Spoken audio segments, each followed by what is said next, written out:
0 a 19 anos de idade residindo no Brasil no ano passado.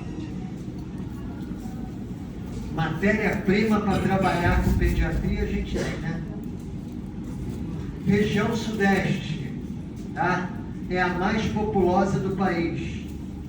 Pelo menos uma em cada 4 crianças está nessa faixa, ou melhor, mais ou menos uma entre cada 4 indivíduos está nessa faixa de idade de criança e de adolescente. Lá na região Norte e Nordeste, a gente tem uma população menor, mas a gente tem uma população de criança muito maior em relação à população como um todo. Uma coisa que acontece ainda na região Norte e Nordeste é o êxodo para cidades do Sudeste e do Sul em busca de melhores condições de saúde. Então, os homens normalmente vêm trabalhar para cá e ficam lá as mulheres e as crianças, tá? A parcela mais vulnerável da população fica lá, entregue à pobreza. É lá que a gente tem a menor índice per capita de médico, né, por habitante. Então, o país tem um desequilíbrio muito grande. Se vocês formados aqui forem trabalhar em outro lugar, provavelmente vão se deparar com realidades diferentes das que nós temos aqui. Né? Tem um colega médico, formou comigo, morou comigo, é meu compadre 3 vezes, eu fui meu padrinho de casamento, eu fui padrinho de casamento dele, sou padrinho da filha mais velha, tem 2 meninas formadas em médicas, tá? 2 médicas em casa, não, uma em Santarém e outra no Maranhão, tá? E a que está no Maranhão fez otorrino, hein? Não quis ficar em Niterói, não.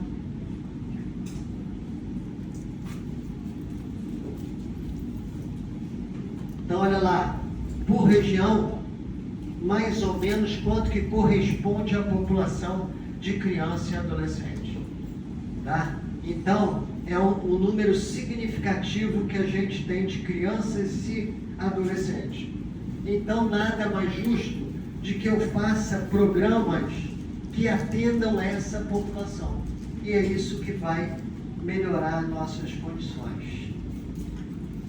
Uma outra coisa que a gente não pode deixar de tocar é que nós somos um país mestiço, tá? E que infelizmente ainda existe uma desigualdade muito grande entre grupos relacionados à raça e mais especificamente à cor da pele, tá?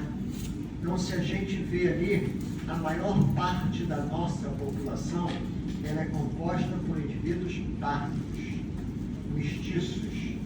A gente fala às vezes de negro, mas o negro no Brasil é uma parcela pequena da população.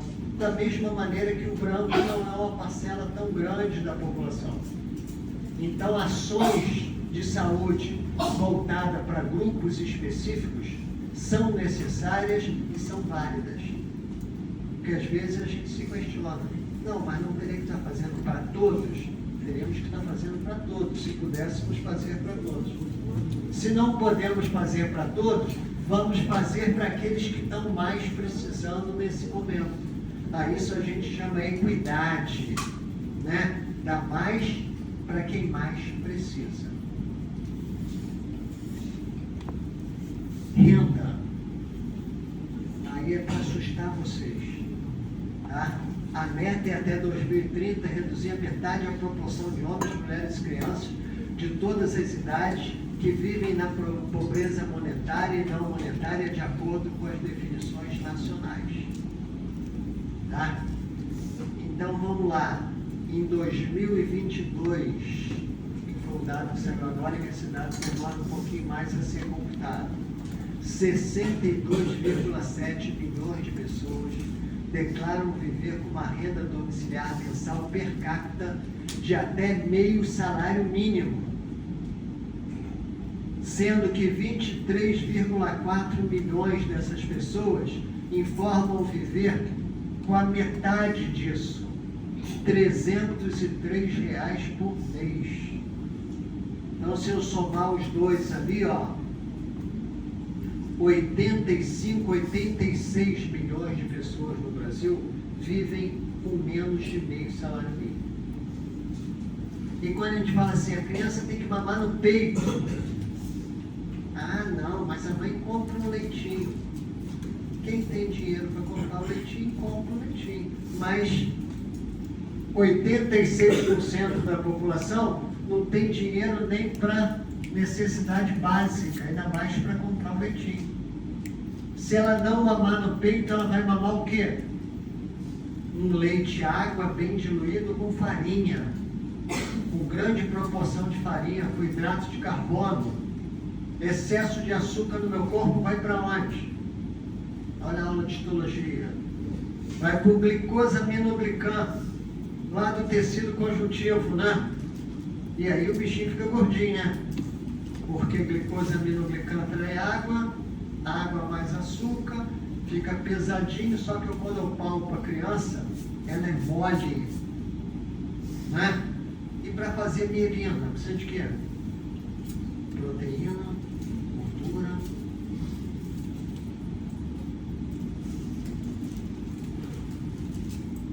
Os rendimentos mais baixos, eles estão justamente nas regiões norte e nordeste, tá?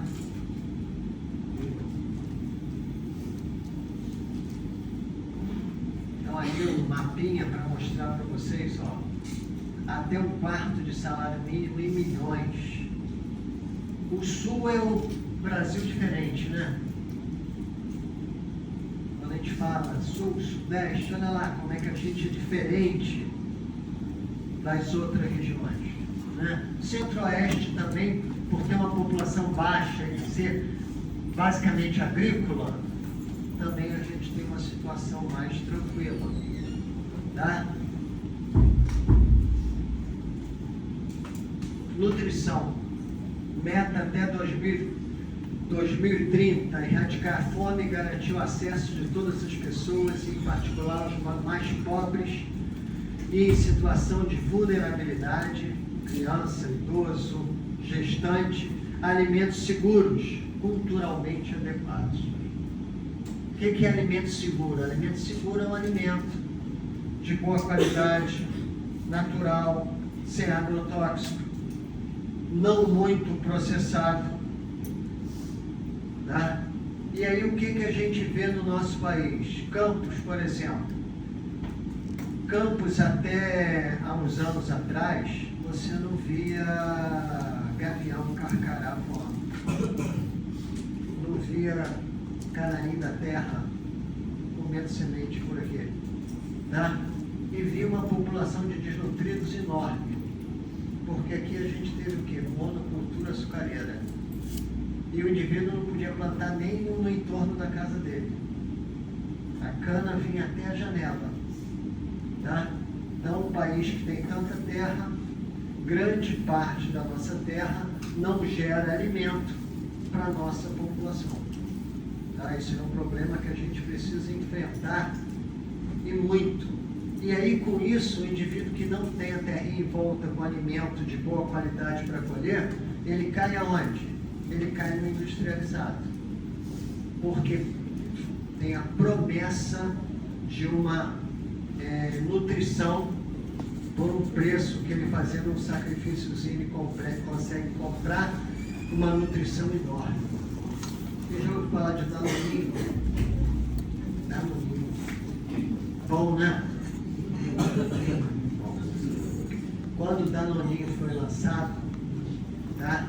A propaganda do Danoninho era assim: um menininho bem bonitinho, bem nutrido, com uma roupinha bem elegante, sentado numa sala enorme, com uma mobília bem chique, brincando com um aviãozinho, que na época era um Phantom F-5, que era o avião mais moderno da Força Aérea Americana. Ele brincando com uma réplica do Phantom F-5, tá?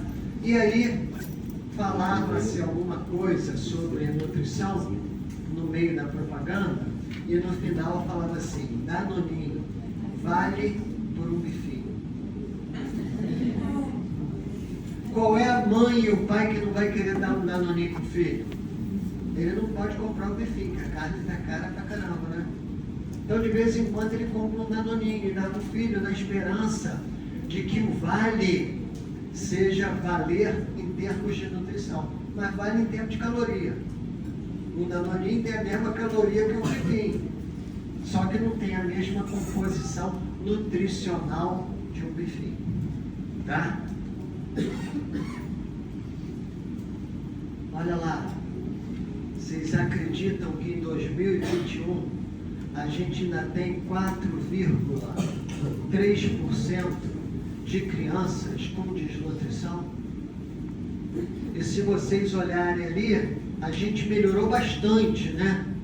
De 80 até ali 2019. Mas vocês viram que a gente empacou ali, né? Tá difícil da gente resolver aqueles 4% que estão sobrando ali, não é? E aí não é só na idade até 5 anos não, ó. Na idade de 5 a 10, o número mais ou menos se perpetua, né? Por que essa diferença de um para o outro? Porque a gente imagina que nessa idade aqui, a criança já tem a capacidade de correr atrás de alguma coisa para comer, né? Mas falta mesmo o alimento, né?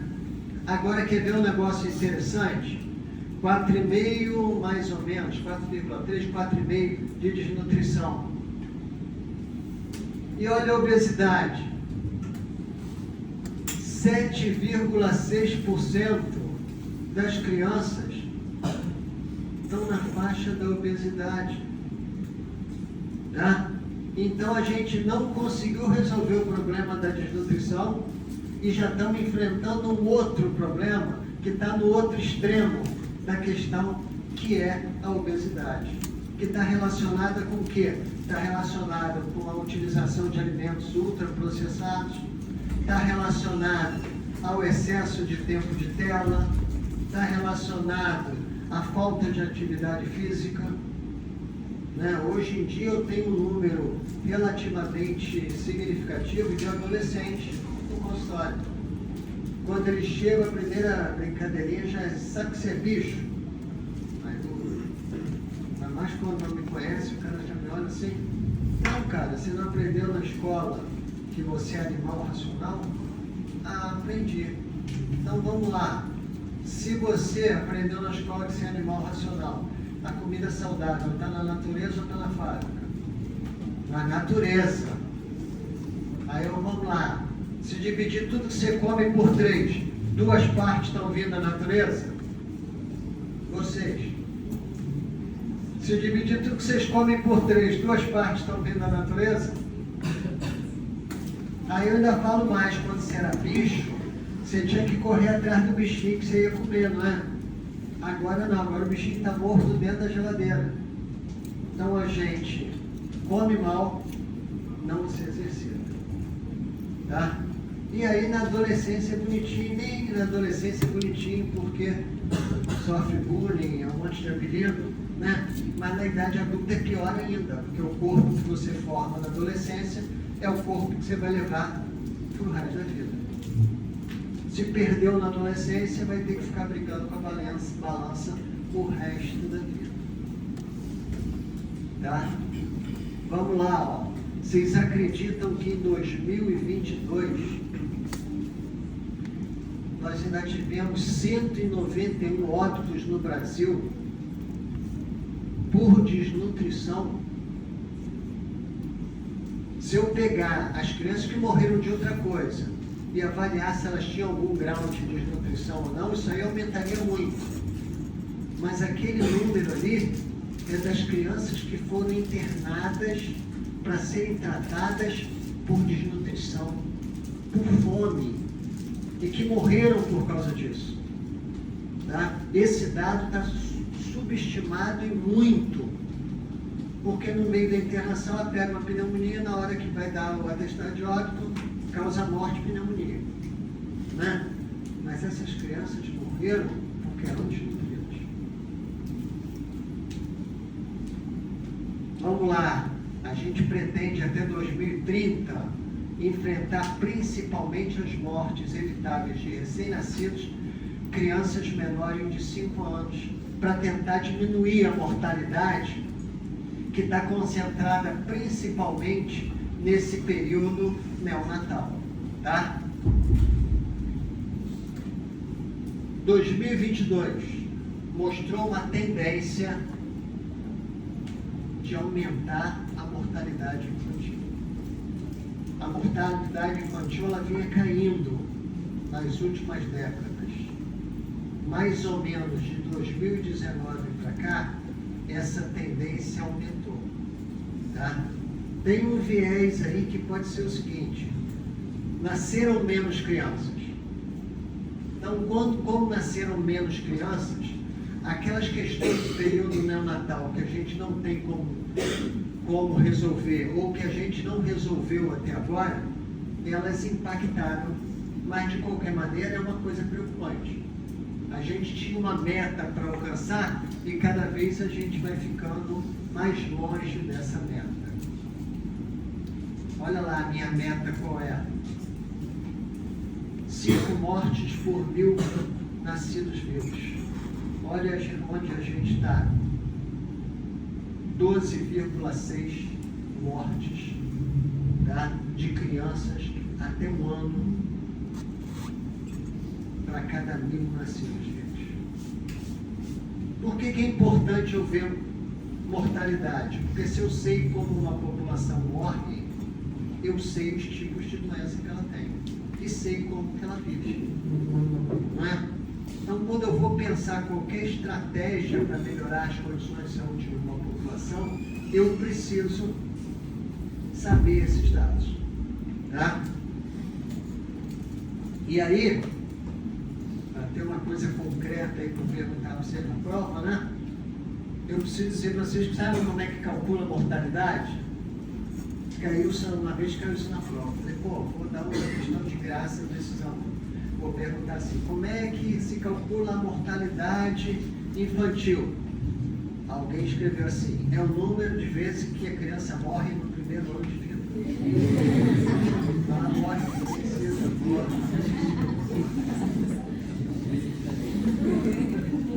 Então vamos lá, mortalidade infantil, tá? É até 1 aninho de vida, medido pelo coeficiente de mortalidade infantil. É o número de óbitos de menores de 1 ano de idade por 1000 nascidos vivos na população residente num determinado espaço geográfico num período considerado. Então, por exemplo, a mortalidade infantil do Brasil em 2023 foram quantas crianças morreram antes de completar 1 ano de idade, tá? Para cada 1000 crianças que nasceram vivas no Brasil no ano de 2023, tá? Só que eu posso desdobrar essa mortalidade para poder fazer estudos mais específicos. Então eu posso calcular a mortalidade perinatal. Para que serve a mortalidade perinatal? Principalmente para eu avaliar como é que está sendo o cuidado que essas mulheres estão tendo durante a gestação. Se elas estão fazendo pré-natal, se o pré-natal está sendo efetivo. Na mortalidade perinatal, a gente estuda os óbitos ocorridos a partir de 22 semanas ou meio quilo de peso, tá? Até 7 dias completos de vida. Esses 7 dias completos de vida são um dado importante para a gente. 28 dias é chamado período neonatal, recém-nascido, não é? Até o 7º dia é chamado período neonatal precoce, tá? As mortes no período neonatal, principalmente no período neonatal precoce, estão diretamente relacionadas às condições de gestação, parto e nascimento. Tá? Então, se eu tenho um índice muito grande de mortalidade nesse período, é porque alguma coisa está deixando de ser feito lá com a gestante e que está impactando nessas crianças. Tá? Então, eu tenho coeficiente neonatal, antes de 28 dias, neonatal precoce, antes de 7 dias, tardio de 7 a 28 dias. E coeficiente pós-neonatal, tá? De 20, no caso 29, né? 29 dias até 365 dias, que é quando a criancinha completa o ano. Tá? Mortalidade neonatal é muito complexa, está relacionado diretamente a uma série de variáveis, né, biológicas, sociais e de assistência à saúde. Ela é muito mais difícil de eu enfrentar do que a mortalidade pós-neonatal. Né? Quando a gente pensa assim, vamos melhorar a vida das nossas crianças, vamos fazer esgoto, vamos levar água encanada, ótimo, tudo isso aí impacta de maneira significativa na mortalidade infantil, mas numa parcela muito pequena dessa mortalidade, porque esse enfrentamento já vem sendo feito há mais tempo. Isso não impacta na mortalidade neonatal. O que impacta na mortalidade neonatal? Educação para a saúde, melhorar a saúde da população, dar acesso às mulheres a um pré-natal de qualidade, bem feito, uma boa assistência de parto, um pediatra na sala de parto. Isso aí vai impactar nessa aí. Tá? Vacinação impacta onde? Na pós-neonatal. E um dos motivos que a gente teve uma derrapada aí naquela evolução que ia bem, é que a gente está com a cobertura vacinal baixíssima, né? Vai ter um outro slide ali para mostrar. Depois da pandemia de Covid, se criou uma aura de desconfiança ao redor das vacinas, que influenciou não só a vacina de Covid, mas todas as outras vacinas também. Então, com isso, a gente vai cada vez mais se distanciando das metas que a gente tinha. Tá?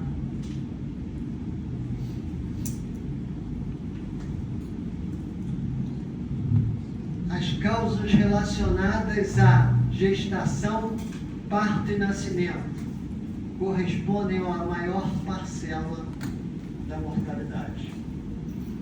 As causas relacionadas à promoção da saúde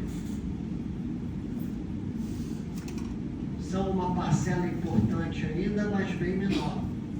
E aqui no meio eu tenho uma coisa interessante, ó. Essa parcela aqui não depende disso, nem depende disso. Depende da criança ter acesso a uma consulta quando ela precisa. Depende de ter um profissional qualificado e preparado para atender ela e fazer um diagnóstico e tratar corretamente. Esse grupinho de criança aqui, ó, está morrendo tendo ido ao sistema de saúde. Foi lá, foi consultado, foi medicado e morreu. Ah, mas morrer tem que morrer. Tudo bem, se ele morreu porque tinha que morrer, ótimo. Só que tem um grupo ali que está morrendo que não era para morrer. Se alguém tivesse olhado aquela criança com mais atenção, e em vez de pedir o raio-x, o hemograma, tivesse orientado de uma forma melhor, ou medicado alguma coisa que já fosse necessário medicar, essas crianças não teriam morrido.